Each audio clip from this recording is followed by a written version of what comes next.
Mr. Speaker, thank you for coming on short notice. Always available for my president. What do I owe the pleasure? Well, little office politics. I heard a rumor that someone plans to leak a story on my special assistant, Vince Taylor. That he's HIV positive. Sad. Yeah.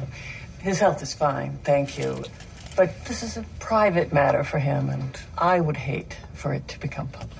And you don't want any more bad press about your staffing situation, do you? I understand that.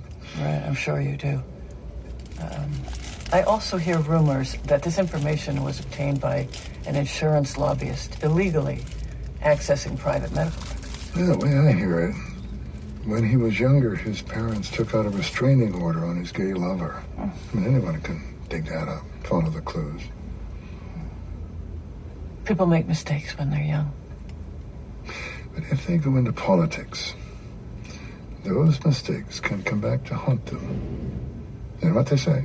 It's a contact sport. Wear a cup. Well, I don't know.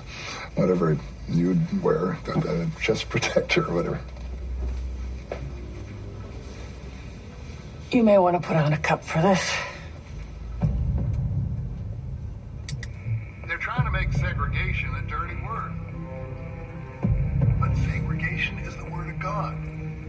If the Lord Almighty wanted colored people to mix with whites, to live with whites, to marry whites, he wouldn't have placed them on separate continents. 9 men and one can't change natural law. They can't.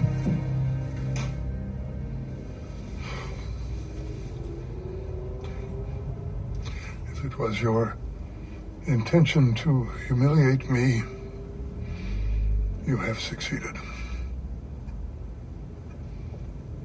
I don't believe that tape represents who you are today. It doesn't represent who I ever was. I was a young Southern Democrat, saying whatever I had to say to get elected. I think my voting record since those days speaks for itself.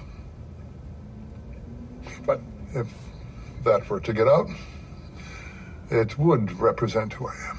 It would be who I am.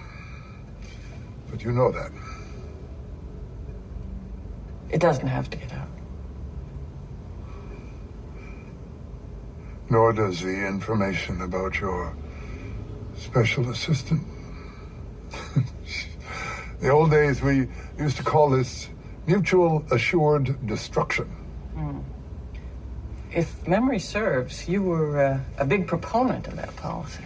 McNamara's policy, as it was. You know, this tape could cause a hell of a lot more damage to me than a staffing scandal could cause to you.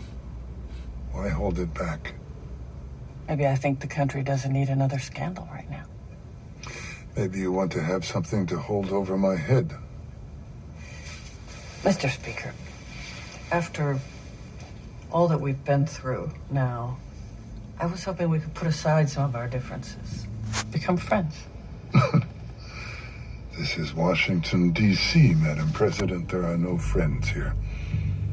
There are only enemies and allies.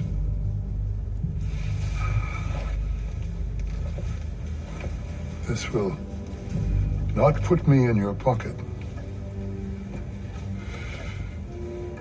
but it will put me in your debt. I'll call it in sometime.